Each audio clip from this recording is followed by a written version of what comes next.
नमस्कार। मिथुन लग्न के जातकों पर गुरुदेव के गोचर का क्या प्रभाव पड़ेगा? मिथुन लग्न की जन्म कुंडली में गुरुदेव का गोचर, गुरु बृहस्पति का गोचर दूसरे भाव कुटुंब भाव पर हो रहा है। यहाँ से गुरुदेव की दृष्टि पांचवी दृष्टि षष्ठ भाव पर पड़ती है, सातवीं दृष्टि अष्टम भाव पर पड़ती है तथा नौवीं दृष्टि कैरियर भाव अर्थात दसम भाव पर पड़ेगी। गुरुदेव दूसरे भाव में होकर विराजित होकर के गोचर करते हुए जातक की वाणी को मृदु बनाएंगे, कुटुंब से परिवार से संबंधों को अच्छा करेंगे। यहाँ से गुरुदेव की पांचवी दृष्टि षष्ठ भाव पर पड़ेगी। तो छठवां भाव रोग ऋण शत्रु कंपटीशन का होता है।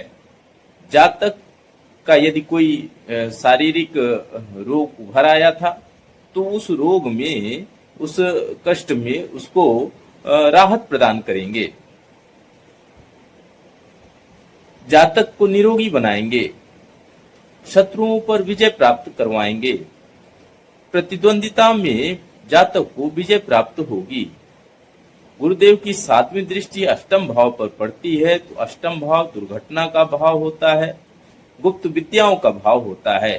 तो गुरुदेव अपनी सातवीं दृष्टि से दुर्घटना से जातक को बचाएंगे।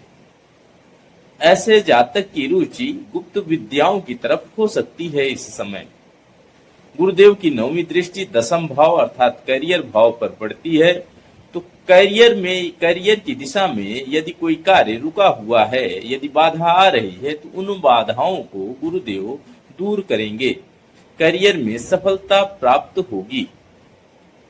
ये रहा गुरुदेव का मिथुन लग्न के जातकों पर गुरुदेव के गोचर का प्रभाव। इसी प्रकार की अन्य ज्योतिष से संबंधित जानकारियों के लिए जुड़े रहें आपके अपने चैनल एस्ट्रो विश्वास मिश्रा से। जानकारी अच्छी लगे लाइक करें, शेयर करें, सब्सक्राइब करें। नमस्कार।